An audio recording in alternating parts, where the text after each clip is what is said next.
इसलिए कहते हैं जग की सेवा खोज अपनी प्रीति प्रभु से कीजिए। उस प्रभु से, परमपिता परमात्मा से प्यार करो, जितना कर सकते हो प्रेम करो उससे। यदि ये 3 बातें मैंने जग में कर ली, जग की सेवा कर ली, परोपकार कर लिया, अपने आप को खोज लिया और फिर अपना मन जो है परमात्मा में लगा दिया, कहते ये जिंदगी का राज है। जिसने जिस राज को जान लिया वो इस जिंदगी को जी ले और भवसागर से पार हो गया। खंड धोने की, सदगुरु महाराज की। इसलिए मुझे उस परम पिता परमात्मा के साथ प्रेम करना है। मुझे जग का कार्य नहीं छोड़ना है। जग का, क्षेत्र का हर कार्य मुझे करना है, उसको कभी त्यागना नहीं। उसको तो मैं त्याग भी नहीं सकता। चाहते हुए भी मैं जो संसार के कर्म है उनको नहीं छोड़ सकता। पर ध्यान में, चिंतन में बात ये रखनी है कि मैं घर में भोजन भी बना रही हूँ, घर का झाड़ू पोछा भी लगा रही हूँ, मैं व्यापार भी कर रहा हूँ, मैं दुकान में भी बैठा हुआ हूँ, तो मेरा जो मन है वो परमात्मा के चरणों में रहे। बस बात इतनी सी है। क्योंकि कहते हैं कि इस संसार में बंधन का और मोक्ष का कारण एक ही है। मेरे बंधन का कारण और मेरे मोक्ष का कारण क्या है? वो है मन। मन एव मनुष्याणां कारणं बंध मोक्षयोः। ये मन ही मनुष्य के बंधन का कारण बनता है, ये मन ही मनुष्य के मोक्ष का कारण बनता है। इस मन को यदि परमात्मा में लगा दोगे तो ये मुझे मोक्ष दिला देगा, भव सागर से पार कर देगा। यदि इस मन को संसार में लगा दोगे, संसार के विषय भोगों में लगा दोगे, तो ये बंधन का कारण बन जाएगा, मुझे बंधन में डाल देगा। इसलिए इस मन को, घर के ताले की चाबी तो एक ही होती है, हमारे पास एक ताला है, उसकी चाबी तो एक ही होगी। उस एक ही चाबी से ताला खुलेगा और उसी से बंद होगा। खोलने के लिए या ताले को बंद करने के लिए कोई अलग चाबी तो नहीं है कि खोलने वाली अलग है या बंद वाली अलग है, एक ही होती है। जिस प्रकार उस ताले की एक ही चाबी से ताला खुलता है और बंद होता है, उसी प्रकार इस शरीर रूपी ताले का मन रूपी चाबी एक ही है। उसी से ये शरीर रूपी ताला जो है खुलेगा और उसी से ताला बंधन में पड़ सकता है। इसलिए उस मन रूपी चाबी को परमात्मा के चरणों में लगा दोगे तो हम भवसागर से पार होंगे। सदगुरु महाराज की। हम वैसे देखा जाए तो हम है मुक्ति हैं, हम तो खुद बंधे हुए हैं, हम वो माया में बंधे हुए हैं, हम है मुक्त हैं। हम तो उस परम पिता परमात्मा का अंश है। कहते हैं ना, हम सभी कहते हैं कि हम, हमारे अंदर जो जीवात्मा है वो परमात्मा का अंश है। हमारे जो चेतन तत्व है हमारे अंदर, हमारे शरीर में 2 तत्व हैं। कितने तत्व हैं? 2 तत्व हैं। एक प्रकृति का, एक परमात्मा का है। प्रकृति का जो तत्व है वो जड़ है। ये शरीर रूपी जितना भी मेरा दिखाई दे रहा है जड़ है। ये चल फिर उठ बैठ नहीं सकता, खा पी नहीं सकता। ये यदि इसमें वो अंदर चेतन तत्व बना हो परमात्मा का। जब आदमी मर जाता है तो क्या होता है? शरीर तो वैसे के वैसा पड़ा हुआ, हाथ पैर आंख कान वैसे के वैसे ही है। फिर मैं ना उठता हूँ, ना बोलता हूँ, ना चलता हूँ, खाता हूँ। क्यों नहीं खाता पीता हूँ? क्योंकि अंदर से मेरा जो चेतन तत्व है वो निकल चुका है। वो चेतनता जो है वो निकल चुकी है। तो शरीर के अंदर 2 तत्व हैं, चेतन और जड़। वो जो चेतन तत्व है वो ईश्वर का अंश है। ईश्वर अंश जीव विनाशी, चेतने अमल सहज सुख राशि। सो माया वसु भयो गुसाई, वंद्यो कीर मरकट की नाई। कहते हम तो स्वयं सुख राशि है, सुख की खान है हम। पर हमें दुनिया में कोई ऐसा व्यक्ति है जो अपने आप को ये मान ले कि मैं परिपूर्ण सुखी हूँ, सब ओर से मैं सुखी हूँ। दुनिया में हर व्यक्ति को कोई ना कोई कष्ट जरूर है, कोई सुखी नहीं। कोई पूर्ण 100% नहीं कह सकता कि मैं सुखी हूँ। पर ये कहते हैं कि हम तो ईश्वर के अंश हैं। ईश्वर अंश जीव अविनाशी। ये जो जीव है हमारे अंदर जीवात्मा है, ये परमात्मा का अंश है और अविनाशी, कभी इसका विनाश नहीं होने वाला। और चेतन है, ये चेतन है, अमल है। अमल मैंने मल रहित है, पापों से रहित है और सहज सुख राशि, स्वभाव से सुखों की एक खान है। पर हम सब दुखी हैं।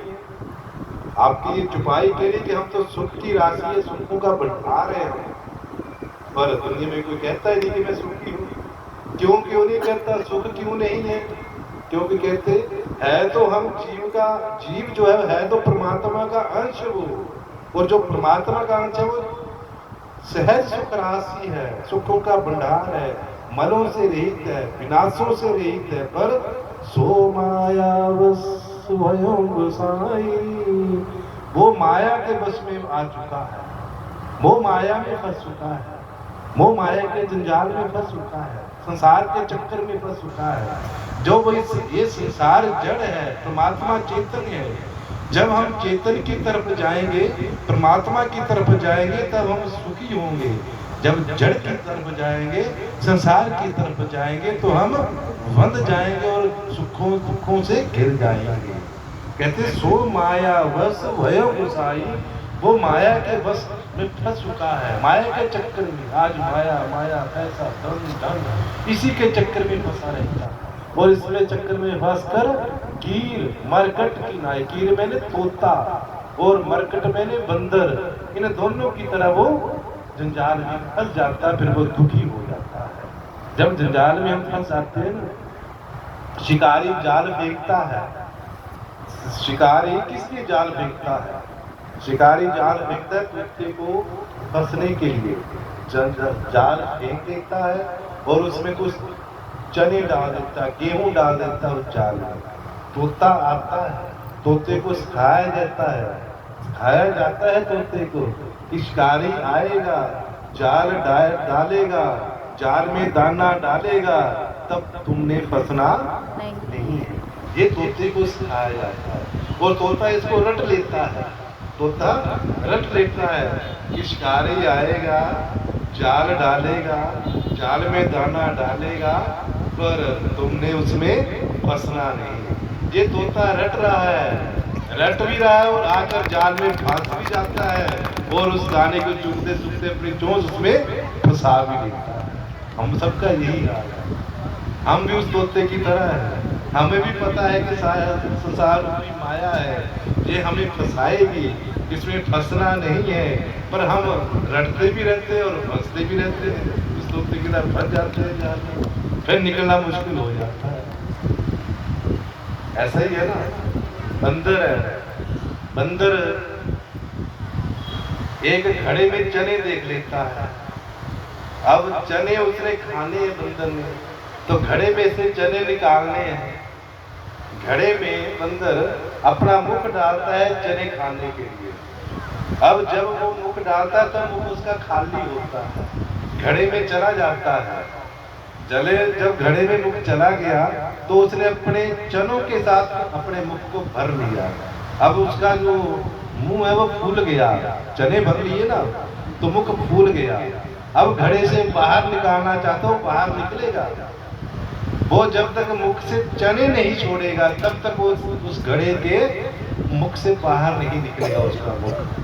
अब वो चने छोड़ना नहीं चाहता, घड़े से मुख बाहर निकालना चाहता है। ऐसा हो सकता है? जब तक वो चने छोड़ेगा नहीं मुख बाहर निकलेगा नहीं। हम भी जब तक संसार को छोड़ेंगे नहीं, संसार की मोह माया छोड़ेंगे नहीं, तब तक हम इस भव सागर से पार हो नहीं सकते। इस भव सागर से पार होने के लिए उस बंदर की तरह चने छोड़ने होंगे। वो चने छोड़ देगा, मुख बाहर निकल जाएगा उसका। पर हम बंधे हुए, झूठे ही बंधे हुए, सच में नहीं बंधे हुए। सच में तो हम चेतन अमल सहज सुख राशि है, चेतन तत्व है, सुखों की खान है, बंधे हुए। एक धोबी एक नदी में कपड़े धोने के लिए जाता है। उसके पास 10-12 गधे होते हैं। उन गधों के ऊपर कपड़े लादता है और नदी में धोने के लिए चला जाता है। रोज का उसका नियम है धोबी का। रोज उसने गधों के ऊपर कपड़े लादने और नदी जाकर कपड़े गधों पर से उतार कर गधों को एक खूंटे के साथ बांध देना, सभी गधों को, और कपड़े धोने, सुखाने, फिर गधों के ऊपर लादने, फिर उनको खूंटे से खेलना, खोलना चलता। एक दिन गधा वो गधों पर कपड़े लाद कर धोबी गया नदी में, तो सारे गधे थे, कपड़े उतार दिए, गधों को बांध दिया, पर एक गधे की रस्सी वो घर भूल आया। अब उसको कैसे बांधे? गधे की रस्सी नहीं है तो कैसे बांधना? 9 गधे थे, वो बांध दिए, एक की रस्सी नहीं है, बताओ कैसे बंधेगा एक? अगर नहीं उसको बांधेगा तो चला जाएगा, गधा है, चला जाएगा। तो काफी देर विचार करता रहा कि इसको किसके साथ बांधे। थोड़ी देर बाद वहां से एक संत आ गए। संतों ने धोबी से पूछा, भाई क्या बात है, बड़ा चिंतित नजर आ रहा है। तो उसने कहा, धोबी ने, कि इस गधे की मैं रस्सी घर भूल आ गया हूं, अब इस गधे को बांधना तो कैसे बांधूं? तो संतों ने कहा, रे मूर्ख, ये गधा है, जो है ही गधा, उसको क्या बांधना? कहते इसको ऐसा कर, आगे कैसे बांधता था? कहते आगे रस्सी होती थी, इसके गले में रस्सी डालता था, खूंटे के साथ बांध देता था। कहते आज भी वैसे बांध दे। कहते रस्सी नहीं है। कहते ये बात तो तू जानता है कि रस्सी नहीं है, एक गधा थोड़ा नहीं जानता कि रस्सी नहीं है। इसको ऐसे झूठी मुट्ठी इसके गले में रस्सी डाल, झूठी मुट्ठी इसको खूंटे के पास ले जाओ और वहां बांध दे। अब धोबी ने भी वैसा किया और नाटक किया उसने। रस्सी तो थी नहीं, पर रोज की तरह वो नाटक किया, रस्सी गले में बांधी, खूंटे के पास रस्सी झूठी मुट्ठी की बांध दी, गधे को खड़ा कर दिया। अब गधा शाम तक वहीं खड़ा रहा, वो नहीं वहां से हिला, वो हिला ही नहीं वहां से। धोबी ने सारे कपड़े धोए, गधों के ऊपर लाद दिए, सारे गधों की रस्सी खोल दी, सारे गधे चल पड़े, और वो गधा न चले, वो फिर वहीं क्या वहीं खड़ा, वो उसको डंडे भी मारे, गधा फिर न चले। अब वो धोबी सोचने लगा, महात्मा जी कोई मंत्र मार गए इसके ऊपर, ये चल नहीं रहा, कोई मंत्र मार गए। काफी देर वो उलझता रहा गधे के साथ, गधा चले ही ना। महात्मा जी फिर शाम को आगे वापस वहां जहाँ गए हुए थे आए, फिर देखा वो धोबी फिर चिंतित है। कहते अब क्या हुआ? कहते जी आपने कौन सा मंत्र मार दिया, गधा चल ही नहीं रहा है। कहते इसको खोला भी। महात्मा जी कहते इसको खोला भी तुमने? कहते जी बांधा है, नहीं तो खोला कहाँ, खोलू कहाँ से? जिसको बांधा ही नहीं तो खोलू कहाँ से? कहते झूठी मुट्ठी का तो बांधा था। कहते हाँ जी झूठी मुट्ठी का तो बांधा था। कहते भी झूठी मुट्ठी का खोल भी दे। अब वो झूठी मुट्ठी का जैसी गधे से रस्सी खुली, गधा चल पड़ा। अब बताओ वो गधा बंधा था वो गधा, वो नहीं बंधा था, वो झूठी मुट्ठी का बंधा, झूठी मुट्ठी का खुला गया। उसी प्रकार हम संसार के प्राणी हैं, सब गधे ही हैं, झूठी मुट्ठी के बंधे हुए, कोई बंधे थोड़ा नहीं है। हम तो इस मोह माया के चक्कर में, संसार के चक्कर में झूठी मुट्ठी के बंध चुके हैं, बंधे नहीं है। हम तो चेतन अमर सहज सुख राशि, हम बंधे नहीं। अपने आप को बंधना मत सोचना, आपने खुला सोचना कि हम बोले हैं परमात्मा का भजन करेंगे। हमें इस परमात्मा ने हमें दुर्लभ शरीर दिया है, ये मानुष तन है, बड़ा दुर्लभ है, ये बार बार नहीं मिलता। कहते हैं ना शास्त्र कि बड़े भाग्य मानुष तन पावा, सुर दुर्लभ सब ग्रंथ गावा, साधन धाम मोक्ष कर द्वारा, पाहिन जे परलोक सवारा। सो परत्र दुख पावे, चिर धुन धुनि पछताई, ईश्वर कर्म काल मिथ्या दोष लगाई। कहते बड़े भाग्य मानुष तन पावा, ये बड़े भाग्य से मनुष्य का तन मिलता है, बड़े भाग्य से मिलता है, ऐसे नहीं मिलता है। ये तो परमात्मा की बड़ी अपार कृपा हुई है हमारे ऊपर कि हमें मनुष्य बना दिया। हमें कोई कुत्ता, बिल्ली, गाय, गधा, कोई नाली का कीड़ा नहीं बना दिया। हमें क्या बनाया? मनुष्य बनाया। ये परमात्मा की अपार कृपा है। हम आज जिस नाम रूप रंग में बैठे हैं, मरने के बाद कुछ नहीं रहेगा, सब खत्म हो जाएगा। आज ही है जो है, आज ही है, कल कुछ भी नहीं रहेगा। बड़े भाग मानुष तन पावा, बड़े भाग्य से ये मनुष्य का तन मिलता है। सुर दुर्लभ सब ग्रंथन गावा, कहते देवता वो भी ये दुर्लभ है मनुष्य का शरीर पाना। देवता लोग भी चाहे ना कि हम मनुष्य बने, मनुष्य बनकर इस धरा पर आकर उस परमात्मा का भजन करें, तो उनको भी नहीं मिलता ये शरीर। ये मनुष्य का शरीर नहीं मिलता देवताओं को, हमें मिला हुआ है। कहते साधन धाम मोक्ष कर द्वारा, ये तो साधन है। ये क्या है? ये साधन है उस साध्य तक पहुंचने का। ये मनुष्य का शरीर नर है नारायण बनने का। बोलिए सदगुरु महाराज की, भारत के संतों की। पूज्य सदगुरुदेव कहा करते थे कि ये जो मनुष्य का शरीर है ना, इसको परमात्मा ने एक संज्ञा दी है नर की। क्या कहा है? नर। क्या कहा है इसको? नर। कोई स्त्री है, पुरुष है, सब नर की संज्ञा में आते हैं, नर की। और कहते हैं नर के आगे आयन जोड़ना है हमने, आयन। क्या बन जाएगा? नारायण। नर से हम नारायण बनना, हमने नर से नारायण की ओर जाना है। फिर नर के आगे एक शब्द और लगा दो। क्या लगा दो? क। क्या बन जाएगा? नरक। नरकों में नहीं जाना है, नारायण की तरफ जाना है हमें। नर से नारायण बनना है हमें। ये पूज्य गुरु महाराज जी कहा करते थे कि साधन धाम मोक्ष कर द्वारा, ये मोक्ष का द्वार है। ये इस द्वार के द्वारा मोक्ष। मान लो आप एक अंधा व्यक्ति तीर्थ यात्रा पर जाता है। एक अंधा व्यक्ति तीर्थ यात्रा पर गया, उसको एक बड़ी पुरानी धर्मशाला में ठहरा दिया जाता है। बड़ी पुरानी धर्मशाला थी। उस धर्मशाला में वो ठहर जाता है। रात को जब सोता है तो उस धर्मशाला के अंदर अनेक छोटे छोटे विशाले जीव जंतु जो उसको काटने लगते हैं। जब उसको काटते हैं तो उसको नींद नहीं आती उस धर्मशाला। अब वो बाहर निकलना चाहता है, दोनों आंखों से अंधा है, तो कैसे निकलेगा बाहर? वो बाहर कैसे निकलेगा? अब उसको रास्ते का पता नहीं। वो तो धर्मशाला में कोई व्यक्ति छोड़ गया उसको उस कमरे में कि आप यहाँ आराम कर लो। अब उसको पता नहीं कि इस कमरे का दरवाजा किधर है। वो बाहर निकलना चाहता है क्योंकि वहाँ विषैले जीव जंतु बहुत है। तो वो क्या करता है?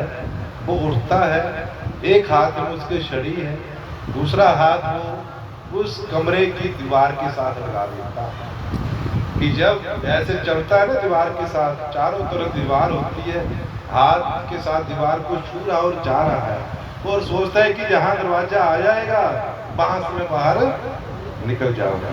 ऐसा ही है ना, ऐसा ही करते हैं ना, अंधा व्यक्ति ऐसा ही करेगा कि दीवार के साथ हाथ लगाएगा और जैसे ही दरवाजा आएगा वो बाहर निकल जाएगा। तो वो व्यक्ति चल रहा है, दरवाजा नहीं आ रहा है, घूम रहा है, एक हाथ में छड़ी है, दूसरा हाथ दीवार के साथ लगा हुआ है। पर जैसे ही दरवाजा आता है उसके सिर में खुजली हो जाता है। वो खुजली खुजलाने लग जाता है और चल भी रहा है, चलता है, खुजली खुजलाने में दरवाजा निकल जाता है, आगे फिर दीवार आ जाती है, फिर वो दीवार के साथ चक्कर लगाता है, चक्कर लगाकर फिर जैसे ही दरवाजे के साथ पहुंचता है फिर खुजली हो जाती है, फिर खुजलाते हुए आगे निकलता है, दरवाजा फिर निकल जाता है। पूरी रात ऐसे ही चक्कर लगाता है, उसको दरवाजा नहीं मिला। दरवाजा तो था पर अब वो व्यक्ति सोचे कि दरवाजा है ही नहीं, क्योंकि जब दरवाजा आए तो खुजली खुजलाने लग जाए। वो उस कमरे से बाहर नहीं निकल पाए। वो अंधे व्यक्ति हम सब हैं, 84 लाख की जोनी में घूमते भटकते हम आ रहे हैं कि हमारा मोक्ष हो जाए, नहीं हो रहा है 84 लाख जोनी में। कुत्ता अपना मोक्ष नहीं कर सकता, चींटी अपना मोक्ष नहीं कर सकती, गाय भैंस अपना मोक्ष नहीं कर सकता, परंतु ये मनुष्य है जो अपना मोक्ष कर सकता है। ये मोक्ष कर द्वारा है, ये वो दरवाजा है, ये वो दरवाजा है जिस दरवाजे से हम मोक्ष तक पहुंच सकते हैं। पर हम जब इस दरवाजे पर पहुंचते हैं, मनुष्य रूपी दरवाजा मुझे मिलता है, तो वो विषय रूपी खुजली मुझे होने लग जाती है। संसार की जो विषय रूपी भोग भोगने हैं, ये धन इकट्ठा करना है, ये पैसा इकट्ठा करना है, मकान बनाना है, गाड़ी खरीदनी है, ये क्या है? ये खुजली है। हम इसी खुजली को गुजराते गुजराते इस मोक्ष रूपी दरवाजे को भी पार कर जाते हैं। फिर जो 84 का गेड़ मेरे लिए तैयार हो जाता है। कहते जब हो जाता है, फिर कहते साधन धाम मोक्ष कर द्वारा पाही न जेहि परलोक स्वारा। इस शरीर रूपी दरवाजे को पाकर जिसने अपने परलोक को नहीं स्वारा, अपना जीवन नहीं बनाया, वो कहते सो प्रतर दुख पावे सिर धुनि धुनि पछताए। जब बुढ़ापा आता है ना, हाथ पैर चलते नहीं, दांत टूट जाते हैं, सिर के बाल झड़ जाते हैं, दिखाई देता नहीं, सुनाई देता नहीं, फिर सिर पे ऊपर हाथ रखकर वो पछताने लग जाता कि अब भजन कर लिया होता, समय पर परमात्मा का नाम ले लिया होता, तो आज मेरे लिए दुर्दशा ना हो। पर उस समय भी अपने आप को दोष नहीं देता। ईश्वर ही काल ही कर्म ही विद्या दोष लगाई। फिर ईश्वर को दोष देते हैं, अपने कर्मों को दोष देते हैं, काल को सो दोष देते हैं कि ये काल ही ऐसा था, कलयुगी ऐसा है, समय ऐसा है, भजन हो नहीं पाया, क्या कर। इसलिए अपने इस अनमोल हीरे रूपी शरीर को पाकर हम मुझे इसका लाभ लेना है और उस परमपिता परमात्मा के चरणों में अपने मन को लगाना है। एतावाणी लोके अस्मिन् पुंसां निःश्रेयः। जिस भी मैं अवस्था में हूँ, जिस भी आश्रम में हूँ, गृहस्थ आश्रम में हूँ, वानप्रस्थ में हूँ, ब्रह्मचर्य आश्रम में हूँ, जो भी मेरा कर्तव्य कर्म है, जो भी मैं रिश्तेदार किसका बना हुआ हूँ, वो सब काम करते हुए, हर रिश्ता निभाते हुए अपने मन को परमात्मा के साथ मुझे लगाना है, परमात्मा के साथ अपने मन को जोड़ना और परमात्मा का भजन करना है। इस कलयुग में सबसे सुलभ मार्ग है परमात्मा की प्राप्ति का, कि परमात्मा का हर समय मेरा भजन होता है। अनेक साधन बताए हुए शास्त्रों, वेदों में अनेक प्रकार के साधन है परमात्मा को प्राप्त करने के लिए। सतयुग में बड़े बड़े ऋषि मुनि तपस्या कर साधना कर उस परमपिता परमात्मा की प्राप्ति करते थे। त्रेता युग में यज्ञ कर बड़े बड़े अनुष्ठान करने तब परमात्मा की प्राप्ति होगी, और सतयुग द्वापर में परमात्मा की पूजा कर आराधना करने को प्राप्त करते हैं। परंतु कलयुग केवल नाम धारा, सुमिर सुमिर नर उत नहीं पारा। इस कलयुग में केवल परमात्मा का नाम ही आधार है। संसार का काम होता रहे, परमात्मा का भजन होता रहे, और परमात्मा हमारे ऊपर कृपा करते रहे। जब हम परमात्मा के सच्चे भक्त बन जाते हैं, सच्चे भक्त बन जाते हैं, उनकी कृपा होती है।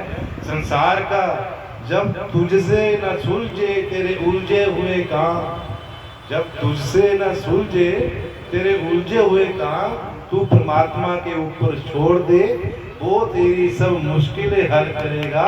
जो तू ना कर सका वो भगवान, जो हम नहीं ना कर सकते, जो परमात्मा करते। पर आप करवाने वाले को छोड़ो, करवाने वाले बड़ो, परमात्मा सब करते हैं। जना भाई थी, जना भाई के साथ परमात्मा आकर चक्की पीसते थे, नदी से जल लाते थे। जना भाई झाड़ू लगाती थी, कूड़ा इकट्ठा कर देते थे, भगवान कूड़ा इकट्ठा किया उठाकर टोकरी में फेंकते थे। सब काम जना भाई के कहते हैं ना कि पृथ्वी कहती है कि मैं हूं बड़ी, पृथ्वी कहती है कि मैं हूं बड़ी, संसार का भार उठाए। पृथ्वी बड़ी नहीं है, शेष बड़े पृथ्वी का भार उठाए। कहते शेष बड़े नहीं है, महेश बड़े शेष को गले लटकाए। महेश बड़े नहीं है, कैलाश बड़ा महेश को अपने ऊपर उठाए। कैलाश बड़ा नहीं, रावण बड़ा है, कैलाश को अपने हाथ उठाए। रावण बड़ा नहीं, वो बाली बड़ा है, रावण को कोख में छुपाए। कहते बाली बड़ा नहीं राम बड़े, बाली को मार गिराए। राम बड़े नहीं, राम के भक्त बड़े, जो राम से काम करवाए। बोलिए सदगुरु महाराज की। वो भक्त बड़े हैं जो अपने राम से भी काम करवा लेते हैं। जनाबाई थी, परमात्मा का हर समय कीर्तन करती थी, परमात्मा का नाम उच्चारण, घर का काम करना, सब काम करना, इतना उसका नाम स्मरण था, इतना नाम, हर काम करते, रोटी बना रही तो परमात्मा का नाम, झाड़ू पोछा लगा रही तो परमात्मा का नाम, चक्की चला रही तो परमात्मा का चक्की चलाते थे उसके साथ, नदी में घड़ा भरने जाना तो परमात्मा घड़ा उठाने आते थे उसके साथ, इतना काम। एक बार कबीर दास ने उसकी महिमा को सुन लिया कि एक जनाबाई है, नामदेव की परम भक्त है जनाबाई, और कहते हैं कि इतनी भक्त है, इतनी भक्ति की परमात्मा उसका काम करते हैं आकर। जब कबीरदास ने सुना तो कबीरदास का बड़ा मन हुआ कि चलो मैं भी जनाबाई के जाकर दर्शन करता हूँ। कबीरदास जी बनारस में रहते थे, जनाबाई महाराष्ट्र में रहते थे, तो कबीरदास जी काशी से चल पड़े पैदल जनाबाई का दर्शन करने। कि इतनी बड़ी भक्ता है कि परमात्मा उसका काम करते हैं यहाँ, उसका झाड़ू पोछा लगाते हैं, उसके साथ चक्की चलाते हैं, सब काम, कपड़े धोते हैं, उसके करते हैं। 400-500 साल पुराने की बात है, कोई सतयुग त्रेतायुग की बात नहीं है, इसी कलयुग की बात है। कलयुग में बड़े बड़े भक्त हुए परमात्मा की, तो वो जनाबाई भी इसी कलयुग की है, 400-500 साल पहले की बात। तो वो कबीरदास उनका दर्शन करने के लिए चल पड़े। अब दर्शन करने जब महाराष्ट्र में पहुंचे तो महाराष्ट्र में बाजार लगता था, दुकानें लगती थी, वहां सामान बिकता था। तो वहां उपले, जानते ना उपले आप, गोबर के जो बनाए जाते थे, वो भी बिकते थे वहां। तो ढेरियां लगती थी उपलों की, एक ढेरी मैंने लगा दी, एक दूसरे लगा दी, बिक रहे हैं। तो 2 महिलाओं के उपले आपस में मिल गए, ढेरी लगी थी 2 महिलाओं की, एक महिला की इधर ढेरी लगी थी, एक की इधर। वो किसी ने शैतानी के लिए दोनों ढेरियों को मिला दिया, उपलों को मिला दिया। अब दोनों महिलाएं आपस में लड़ाई करने लग पड़ी। एक कहती कि ये मेरे इतने उपले, दूसरी कहती मेरे इतने उपले, लड़ पड़ी दोनों आपस में। अब कबीरदास ने देखा भीड़ जमा हुई है, लोग इकट्ठे हुए हैं, क्या बात है। देखा तो आपस में 2 महिलाएं लड़ रही हैं। तो किसी से कबीरदास ने पूछा ये क्यों लड़ रही है। कहते हैं कि इनके उपले आपस में मिल गए हैं, इसलिए लड़ रही है, कह रही मेरे हैं, कह रही मेरे। तो कबीरदास जी उनके पास गए, तो पूछा ये कौन कौन है। कहते एक का ये नाम है और ये जो है इसका नाम जनाबाई है। अब कबीरदास जी सोचने लगे, जनाबाई जिसका मैं दर्शन करने के लिए आया, जो कहते परमात्मा की परम भक्त है, वो अपने उपलों के लिए लड़ रही है। ये कैसी परमात्मा की भक्त हुई, ये तो लड़ाई कर रही है, वो भी उपलों के लिए। कबीरदास जी बड़े आश्चर्यचकित हुए। अब जनाबाई से मिले, बात की। अब जनाबाई से पूछने लगे कि तेरे ये उपले मिल गए हैं, इसमें तेरे उपले तुझे कैसे पता, तेरे उपले कितनी है, तुझे कैसे पता लगेगी ये तेरे हैं, ये इसके हैं, ये उपले एक जैसे। तो जनाबाई कहने लगी कबीरदास को कि ये जितने भी उपले हैं इनमें से एक उपला उठा लो, उसको अपने कान में लगा लो। यदि उस उपले में से यदि विठ्ठल विठ्ठल विठ्ठल विठ्ठल की ध्वनि निकले तो समझ लेना वो मेरे उपले हैं। बोलिए सदगुरु महाराज की। और जिसमें से विठ्ठल विठ्ठल नाम ध्वनि ना निकले वो मेरे लिए। अब कबीरदास जी कहने लगे ये तो जड़ है, उपले तो जड़ है, इसमें से विठ्ठल की आवाज निकल सकती है। विठ्ठल विठ्ठल तो मैं हूँ, व्यक्ति हूँ, चेतन हूँ, कह सकता हूँ, नाम ले सकता हूँ। अब आप बोलो इस माइक से विठ्ठल विठ्ठल की आवाज आए तो आ सकती है, इस माइक से थोड़ी नहीं आवाज आ सकती विठ्ठल की। पर वो धन्य है जनाबाई जिसका भजन कीर्तन इतना ऊंचा था, इतना पवित्र था कि जिसके उपलों में से विठ्ठल विठ्ठल की ध्वनि निकलती थी। कबीरदास जी ने एक उपला उठाया है, कान के साथ लगाया है, आवाज नहीं निकली। दूसरा उठाया, लगाया, आवाज नहीं निकली। तीसरा उपला उठाया, जैसे कान के साथ लगाया, श्री कबीरदास का पूरा सिर रोमांचित हो चुका। उस उपले में से विट्ठल विट्ठल विट्ठल विट्ठल की ध्वनि निकली। पूरे 16 उपले उसके ऐसे निकले, 16 उपलों में से विट्ठल विट्ठल की आवाज निकल रही थी। जनाबाई कहती मेरे ये 16 मेरे ही उपले हैं, बाकी मेरे। धन्य है वो जनाबाई जिसने से आपके उपलों में से आई कभी आवाज। बोलो हमारी रोटी में से नहीं आती, उपलों में से कहाँ आएगी? हमारे बोलो मुख में से नहीं आती, हमारे तो जीवा से राम राम नहीं निकलता तो उपलों में से कहाँ निकल जाएगा? तो कहते हैं राम बड़े नहीं, वो राम के भक्त बड़े, वो राम से भी काम करवाएंगे, वो भक्त बड़े। ऐसा भक्त बनना है। इस कली काल में उस परमात्मा का नाम जिसने दे दिया अपने जीवा पर, उस परमात्मा का